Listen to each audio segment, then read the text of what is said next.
నమస్కారం, ఘంటారావానికి స్వాగతం. ముందుగా ప్రధానాంశాలు. ఆన్లైన్ బెట్టింగ్, గేమింగ్ పై సిట్ ఏర్పాటు.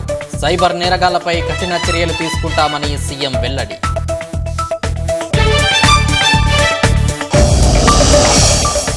ప్రపంచంలోని పెద్ద సంస్థలు తెలంగాణకు వస్తున్నాయన్న సీఎం. అభివృద్ధి, భూసేకరణ విషయంలో అభ్యంతర పెట్టవద్దని సూచన.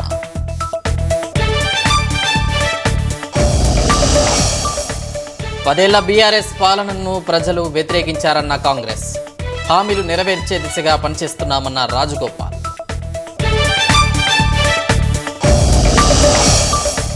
భద్రాచలంలో కుప్పకూలిన 5 అంతస్తుల భవనం.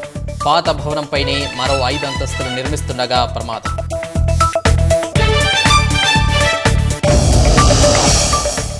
పర్యావరణానికి హాని విషయంలో కనికరం చూపకూడదన్న సుప్రీం. భారీగా చెట్లను నరకడం మనిషి హత్య కంటే దారుణమని వ్యాఖ్య.